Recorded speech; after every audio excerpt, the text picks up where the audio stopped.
for me, recovery is key. If you don't recover, there's no progression, essentially, from your stimulus.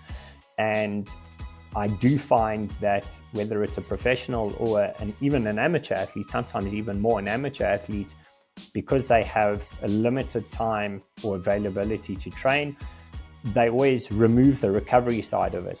As a bulletproof system that we do run is our Submaximal fatigue test, which is obviously power-based or heart rate-based, but it also has a subjective wellness component, which when you correlate the two, it's a really good way of monitoring athletes' progression or simply fatigue.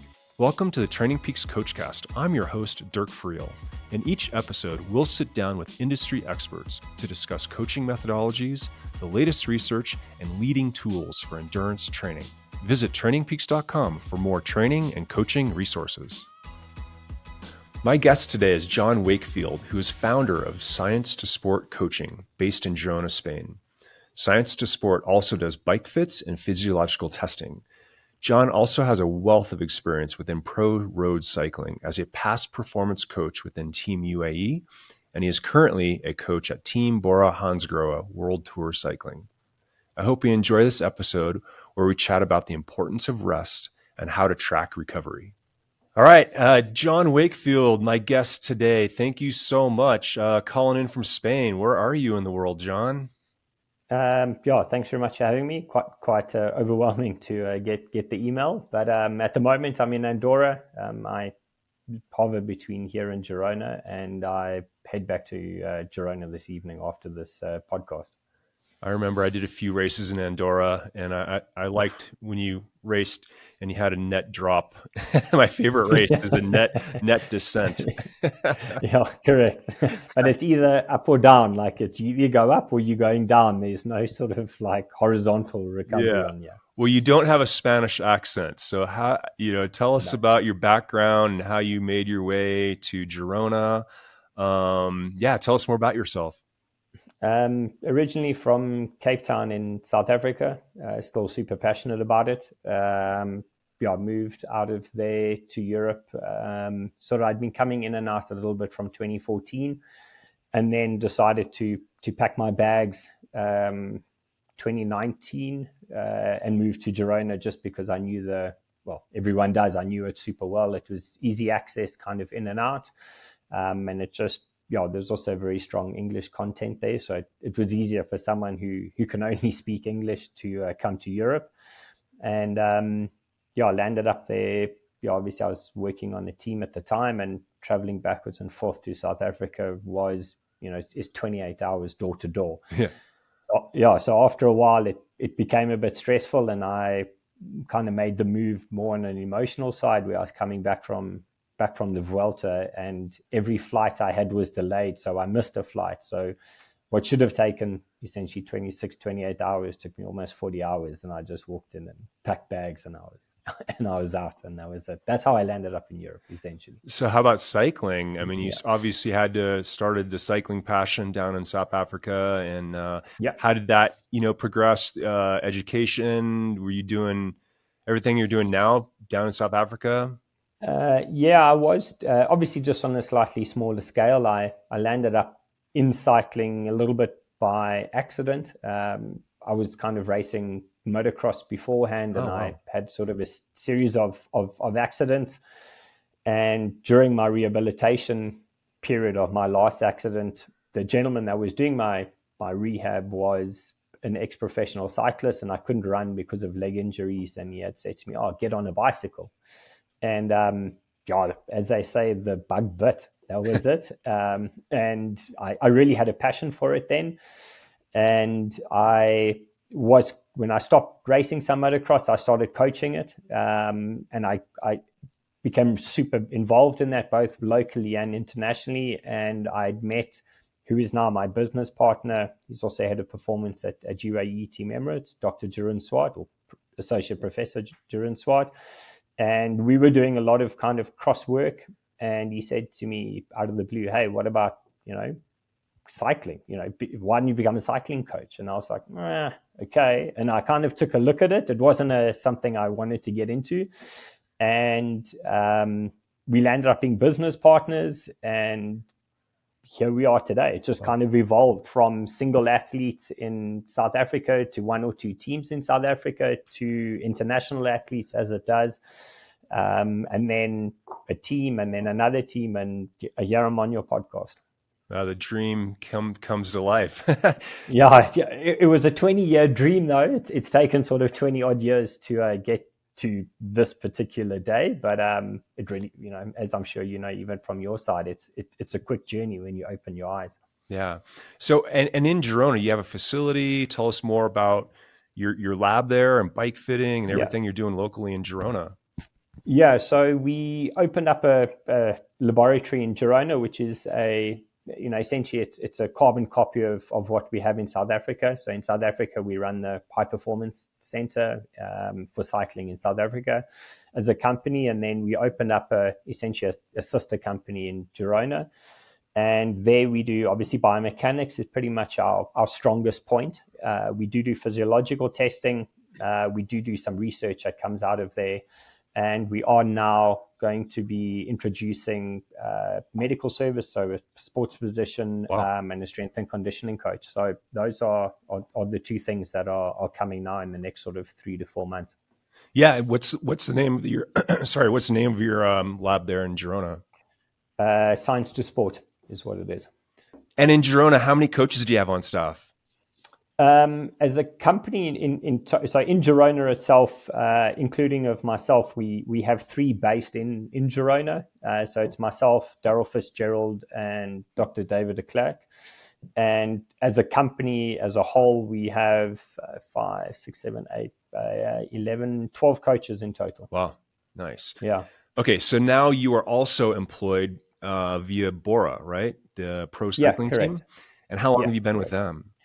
From last year, I moved over I was at UAE Team Emirates from 2019 till 2022. And then I moved 23 and now 24 to Bora. And I have a contract a little bit for an extended period of time. So it was all new in the first year, but now you kind of settled in and it's good to go.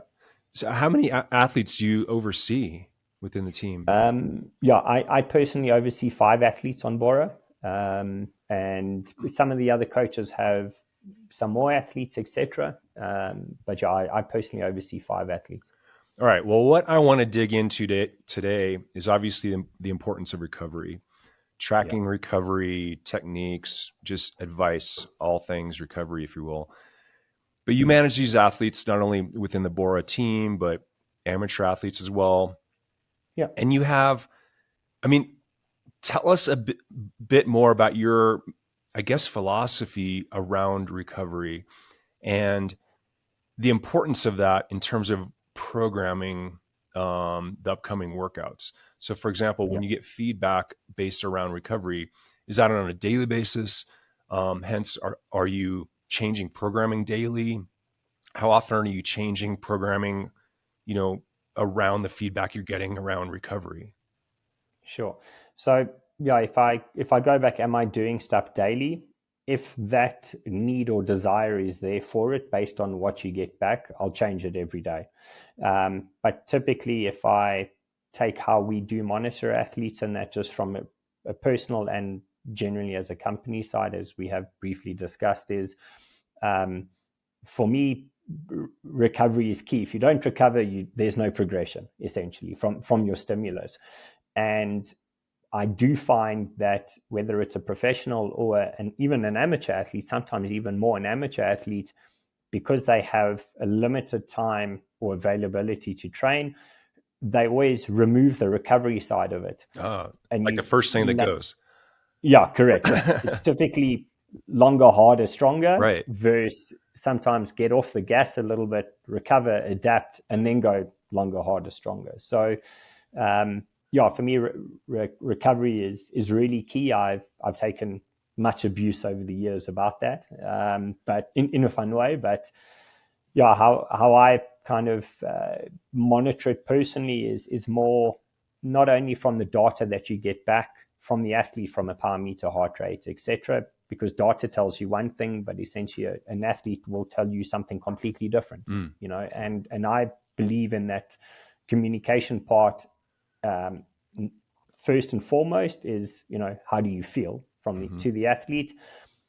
Once you get to know them, you'll understand if they are kind of lying to you or just trying to push that next block on.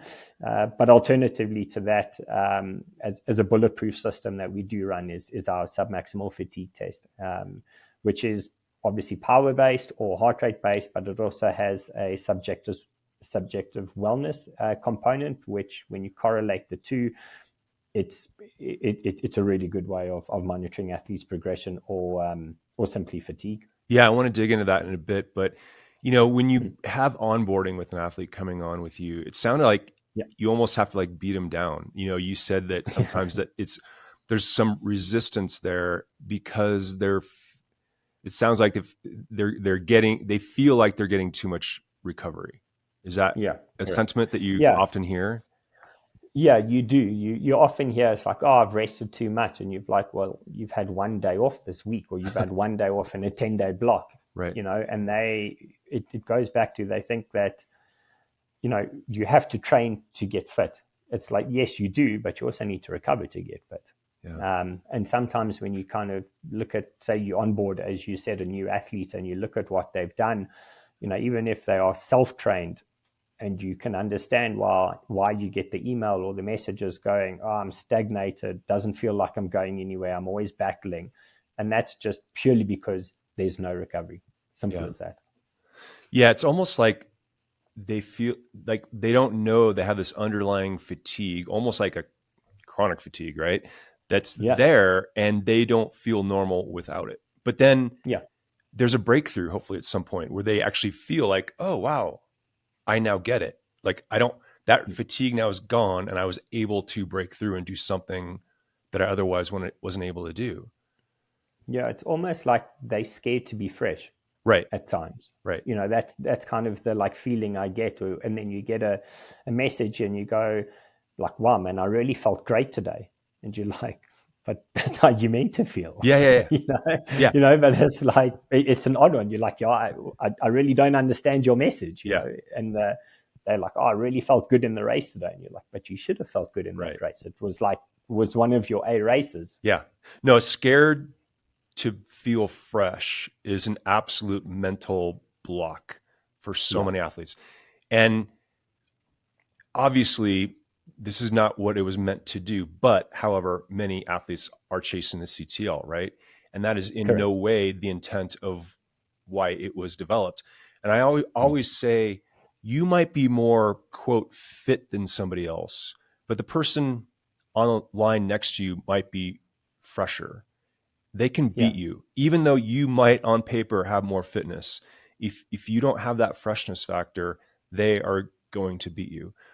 So it's not just about in order to peak. That's kind of the whole point of peaking, is to get rid of fitness and let this freshness kind of come into play so that you can have that high form. Yeah, 100% spot on. It's 100% correct. And as you said, going back to the CTL, and I think every single person I know uses TrainingPeaks, and including us as a company, phenomenal tool. But it does sometimes tend to lead to that where someone says, well, I have to be on 120, right? But you have somebody else on 90 and they're in better shape and fitness, and form and everything. And you kind of going, okay, well, if you chase that mythical number, you sometimes have a regression at the end of the day. Yeah. I always say there's personal. Yeah, there's a million different ways to reach 100 TSS.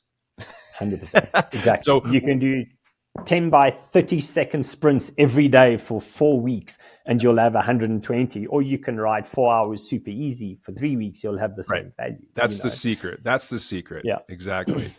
So going back to your submaximal fatigue test.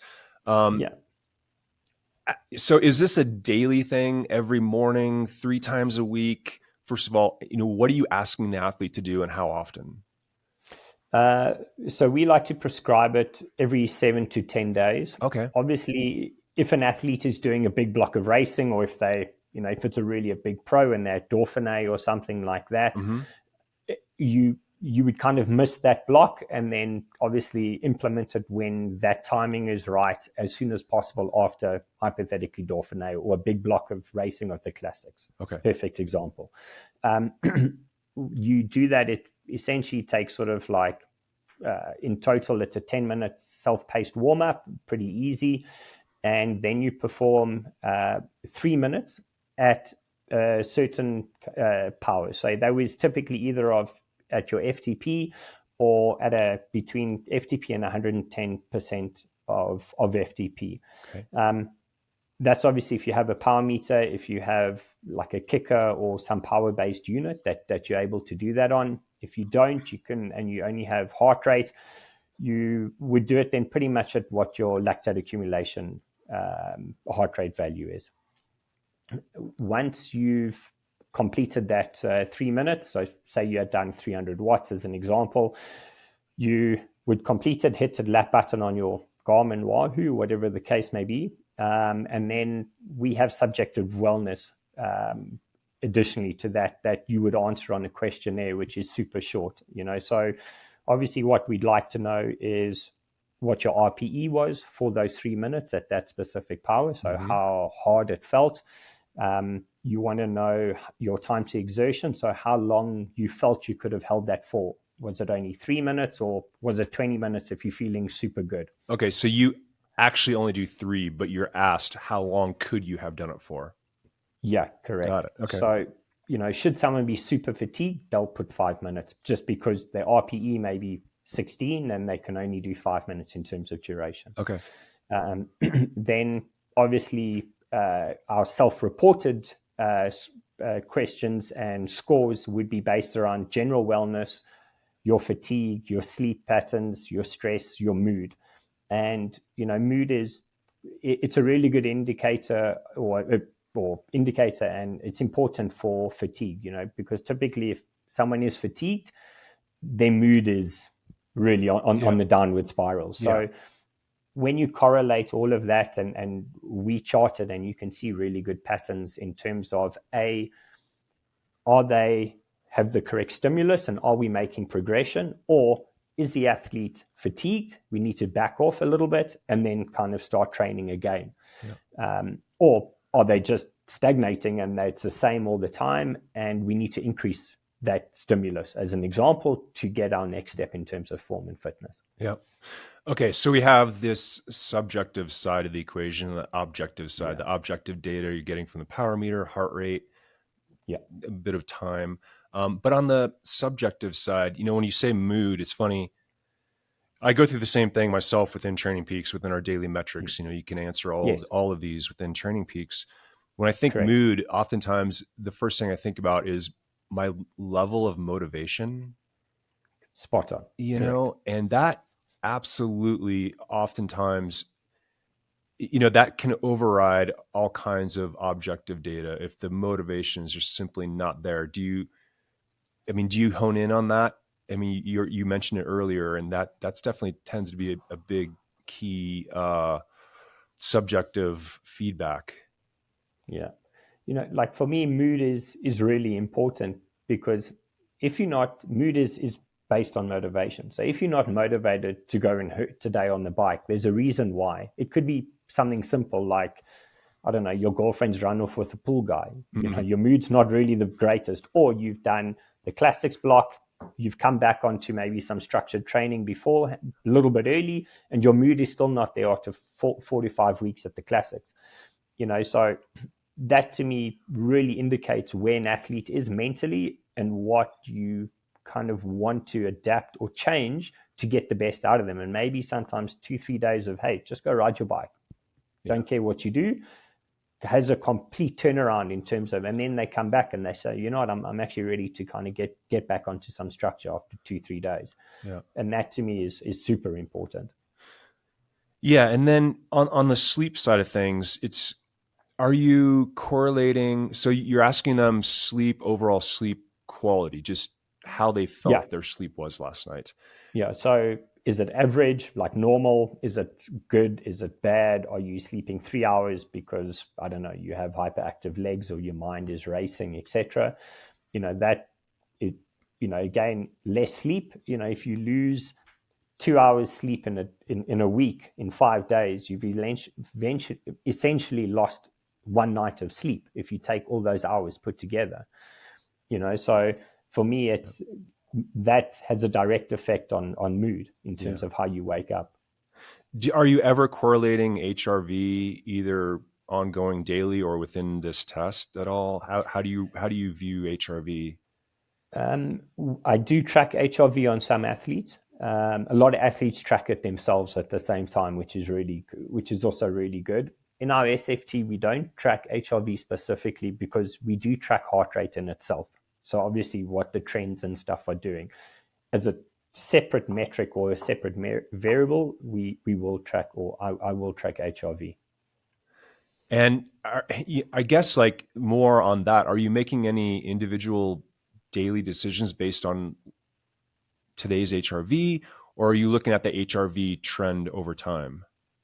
More a trend over time. Like as an example, if an athlete is kind of all good and then they come to altitude and the first 3 days HRV goes through the roof, you can't make radical changes because you've got to understand, okay, it's 3 days typically adaptation at altitude. The 4th day we'll start seeing a positive change and things should settle.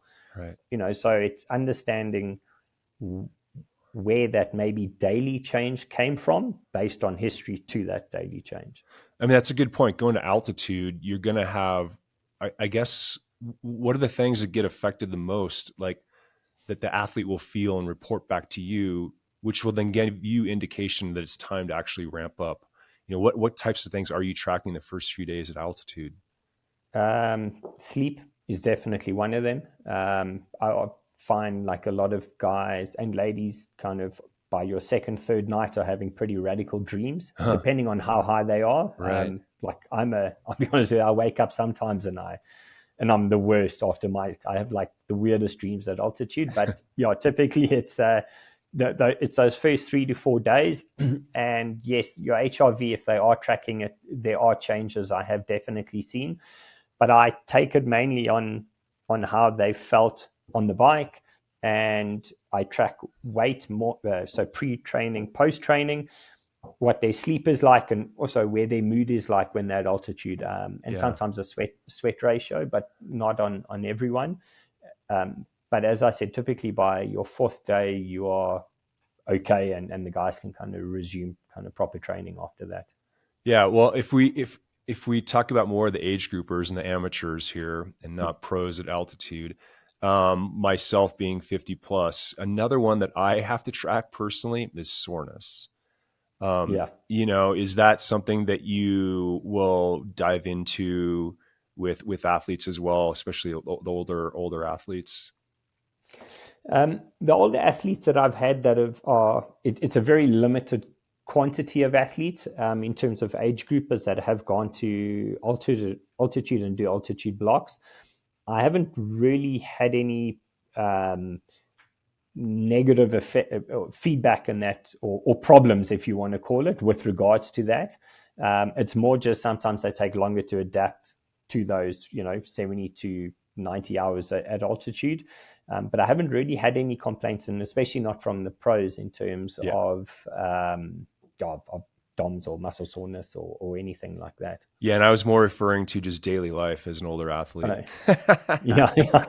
Tweaking the back, the back is sore, or the hamstring, those type of things. You have to elicit that. If you don't get that feedback from the athlete, they're probably not going to tell you, and so no, for sure. You got it. So around communications, I mean, how, what about just voice, like talking to the athlete via phone, Zoom, in person, versus just receiving data through TrainingPeaks? Yeah, for me, I personally, like, as I say to people, I'll reply to your message as long as I'm awake. For me, I would prefer you sending me a message and say X, Y, and Z, than me waiting for that to come back on an SFT in maybe 2 days time, or 6 days time if you've just done it.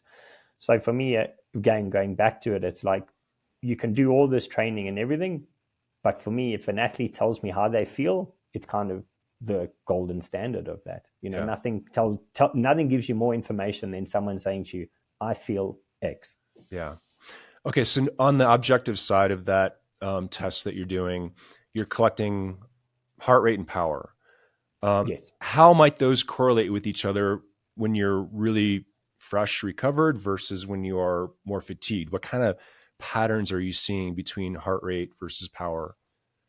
So your RPE and TTE would kind of fall into those two metrics at the same time. Yeah. So obviously if an athlete is really fresh and feeling really good, they'll typically do more than your prescribed power. So if they meant to do 300 watts, they'll do, I don't know, sometimes you see like 340 and they like feel like a hero. Yeah.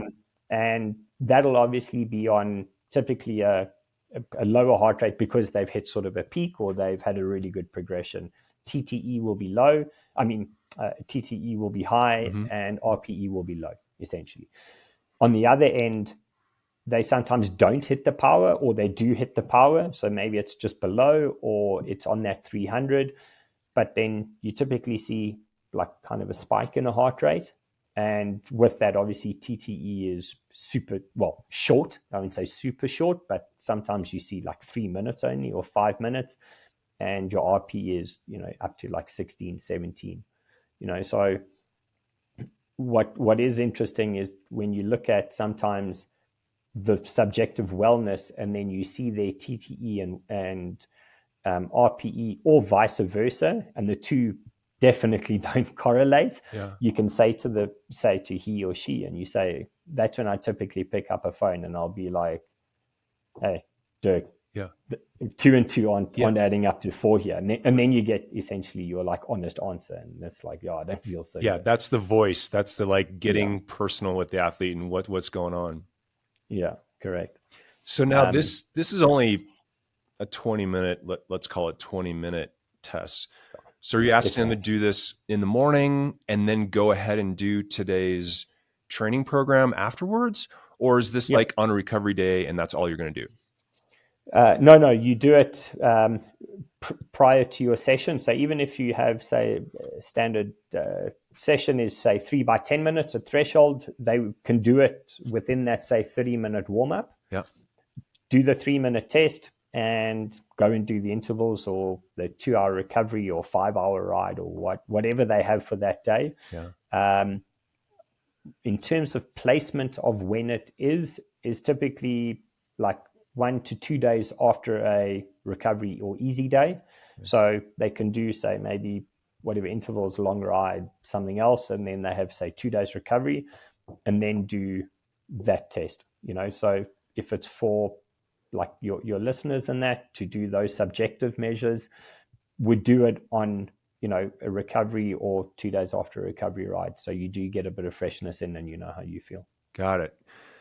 How about more on the advice side of things in terms of practical recovery routines? What do you like to see? And, when you're an amateur age grouper, you have work-life, family, training, balance. What kind of like routines do you try and work with amateurs on to try and like gain more recovery within their life? Yeah, it really is hard for them because they'll either train prior to work possibly and then go to do a full 9 to 5 day work, or they do the 9 to 5, they come home, they have to see their kids if that's the case, and then train. So it really is hard balancing that. The one thing I can say is to them is when you're on the bike, make sure, or if you run or whatever, but make sure that your recovery days are easy as possible. Right. So go easy on the bike when you meant to, or in the pool, or wherever whatever your recovery is on that specific discipline, and make sure that your nutrition is good on those recovery or post training session days. So like as I learned over the time is, it's those standard 3 R's, which is refuel, rebuild, and rehydrate. So the minute you finished, you finish your session, whether it's cycling, running, whatever, you want to kind of, fill glycogen stores again, do that immediately afterwards. You want to rebuild muscle when you train. you obviously destroy muscle. You want to rebuild that as quick as possible. So stimulate muscle protein synthesis as quick as possible, protein, amino acids. And the most important one, I believe, is, you have to rehydrate, try as a goal, not losing 2.5% of body weight pre and post training sessions. And if you do that, plus make the easy days easy. If you can put your feet up at home, get massages, whatever sort of technique you feel comfortable doing, do that well. What about nutrition on the long days? I mean, that certainly has to set you up for better recovery afterwards. So I assume are you setting any kind of nutrition protocols going into, let's say a 60-minute ride versus a really hard 4.5-hour ride? Like, what kind of protocols would you have between the two? Yeah. So if it's like a recovery ride, and this is general, as a recovery ride, I like kind of doing 40 grams an hour as a basic nutrition plan. And then obviously it depends what you can or cannot absorb as a personal, but on those kind of interval days and on those long rides, you're looking at sort of anything from 80 to 100 for a general amateur cyclist. I find it sometimes hard, maybe they can take in more than that, but I'm not 100% sure that they can absorb all of that, so it sits there in their gut, etc. So how I like to kind of say to them is anything from 80 to 100, depending on who you are and what you're used to doing. And on your easy recovery days, it's like 40 grams an hour and you'll be good to go. Yeah, got it. And are there any other kind of tips and tricks around techniques? You mentioned massage. What other things do you see people doing that you think are worth it, or that the pro team is doing? Obviously, pros are getting massage all the time, and that would be super nice. Yeah. But what other kind of recovery techniques do you like to see incorporated? Stretching is one of them. I'm really a firm believer in stretching. Sometimes I believe it's almost as good or even better than a massage, believe it or not.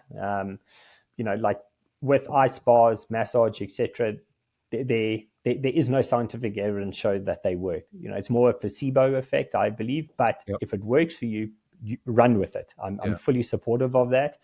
But lately, over the last sort of 2 years, 2.5 years, I've been a really strong component of stretching properly and having really good flexibility. It helps you as an athlete anyway, but just as a recovery method, I really have had good success with it and feedback from athletes. And then going back to massages, if you can, once a week as a serious amateur athlete is really good. If you do like that, the other side is just if you don't have that option available to you, is something like boots or a foam roller, and the like ice bath things. I'm not sold on it. Like personally, good to get core temperature down and stuff like that, but I'm not a great fan in terms of recovery and stuff like that. But that's me. Doesn't mean that somebody doesn't have to do it. Yeah, I mean, you mentioned the foam roller and stretching, and I think mobility is kind of a big word these days. And I've gotten advice from my strength coach in terms of like a daily mobility kind of routine, which definitely I find, getting older really helps kind of keep things in check. And if I don't do it for a while, I can really tell. How about, do you have any athletes that are into like mindfulness or there's apps, calm.com, meditation, any of that kind of, I guess, mindfulness working into a way to relax and recover? I wish more of some of my athletes did do something like that, because it's either sleep or it's flat out. Right. There's no sort of half ground. Right. I would be lying if I say to you, 20, 30, 40% of my athletes use them. I do know some of them do it, especially the pros that are doing tours and that, just even 15, 20 minutes just to kind of cut off from the day, so to speak. I know one or two of my age group athletes have tried them, or whether they do or not. Currently, I cannot answer that. But I do think that is an important part, being calm, at the end of the day. If you want to call that, or focus, I think is probably the right word. And also having that cutoff and that gap between that full focus at work, if you're an age grouper, and training, because both are intense, and you need to find middle ground where it's not just like, you hurt at work, you hurt on the bike or on the run, etc. You need to find a kind of peace of mind where you reset so you can do that second task. Yeah. I mean, somewhat related, are you seeing sports psychology come into any of your athletes' lives or the team itself? Yeah, a lot. Yeah? A lot. That's good. Especially the young ones, just because kind of how pro cycling is now. It's always, it's younger, and they're signing these kids that are in juniors for 4 years and then another 3 year at World Tour. And, the guys can't even buy something at the shop, as an example, but yet you want him to go win the tour at 20 years old. Yeah. I fully understand the model. I can't tell you I agree with it 100% for many reasons, from a development side as a child and how long that pro career is. But that's another whole new podcast. But I fully understand it. But again, some of them I don't feel are ready from a maturity, physiological, yes, but sometimes not from a maturity side and how they handle that. And I have got a good few young athletes that are, top under 23 going into World Tour, or from junior into top under 23, that are working with sports psychologists. Yeah, that's good. I mean, we're kind of at the beginning of this experiment, if you will. We haven't had a decade worth of 19-year-olds turning pro yet, and so we Correct. don't know what the length of their career may be or how they deal with it. So that's really good to hear that teams are investing in their psychology side of, I guess, progressing within the sport in their career. Sure. So if we go back, sticking with the team, the pro team, you're going off to the Giro, and what can we learn, or tell us what the athletes do when they cross the finish line and they enter the bus? What is that routine that they are ideally all doing? So the minute they cross the finish line, if it's, say they win a stage or something, obviously there's ceremony afterwards, so they'll do ceremony. Everybody else will go directly to the bus. They'll get a recovery straight on the finish line, then they'll go to the bus, and generally it's straight away a shower and general chit chat for while everyone is moving around and showering. Then depending on the transfer, if it's a really long transfer, we'll typically put riders in cars so they can get back to the hotel with their designated soigneur and start their recovery process, massage, etc. straight away. And they will, and they'll get a post-stage recovery meal. If they go on the bus, it's the same: shower, post-stage recovery meal, and then massage the minute they get back to the hotel. If they've unfortunately crashed or something, they'll be treated on the bus immediately, and then again at the hotel. So, and that is sort of the short version. So, let's talk about liquid versus solid recovery nutrition on the bus. So, if they're given a bottle, what's some details around what they're actually consuming in that bottle? There's fluid in the bottle. It ranges from, which is common, it's cherry juice is strong at the moment post finish. Okay. And then on the bus it would be like a proper recovery shake, like what you would normally have as an athlete, like myself and you would be able to get. 4-to-1, carb to protein ratio. 100%. Nothing special cocktail or anything. It's just your standard. And then your recovery meal would be based on what stage was done on the stage, and per rider, it's obviously their nutrition is periodized.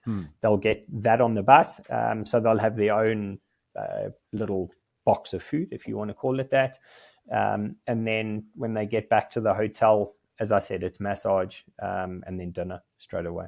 Okay, 2 things. Why tart cherry juice? It's got a good recovery components and antioxidants. And then you mentioned periodized diet to the individual. Yes, sir. What the heck does that mean? I mean, within the Giro itself, it's periodized, or macro periodization within the year?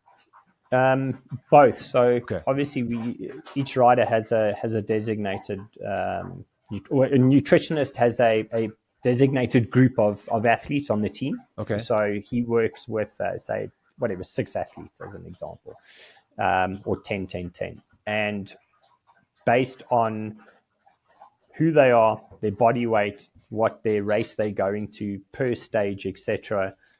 Their meals are according to that. So as an example, if they have a queen stage at a Grand Tour tomorrow, their meal tonight and breakfast is different to should it be a short sprint stage, as an example. So you're not going to be doing that volume for a pre and during queen stage to what you would maybe to be doing a flat sprint stage for a GC rider. And then obviously post stage, it's exactly the same. And then dinner follows through with that. Yeah. And finally, like on the sleep is so important. A couple of things. Are you seeing anyone take naps? Yeah. Like there's one rider on our team that he'll get on the bus, like, he's out cold on the way to the start, dead. Nice. Post stage conversation, dead all the way to the bus. Like, I mean, he has no problem sleeping. But yeah, I do try and encourage, even 20 minutes. As even for yourself, if you're really busy and you kind of nod off for even 20 minutes, middle of the day, you really sometimes feel super good, for the rest of the afternoon. Yeah. You jump on a plane, you have a 2-hour flight and you pass out for an hour, you feel great when you wake, when you get off the plane. So yeah, it is definitely, it does happen. You can't really tell them to sleep because sometimes they just can't, but I do try and encourage it. It's, when you have a chance to do nothing and recover.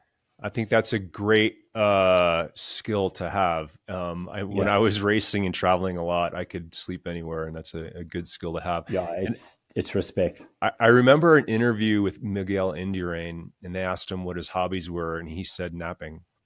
Yeah, for sure. It's a good hobby, though. It's if more people did it, I think the peloton would probably go faster, which is maybe not a good thing. So. Well, any final words of advice for folks in terms of recovery they could implement tomorrow? The one thing maybe it's based with recovery is typically if with an athlete, the worse they go, the harder they think they need to train, So like if there's like a negative trend or something, they think, they need to go harder, longer, stronger, back off, even if it's 3 days, and just recover for 3 days and then get back on it.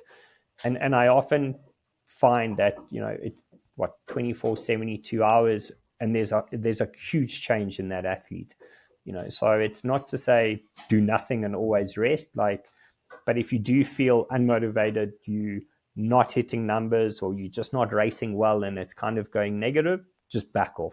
Don't go harder. Yeah. Awesome. I totally agree. Thank you so much. And good luck this year with all your athletes and the team. Thank you. I appreciate that. Thanks for listening to the TrainingPeaks CoachCast. Visit trainingpeaks.com for more training and coaching resources.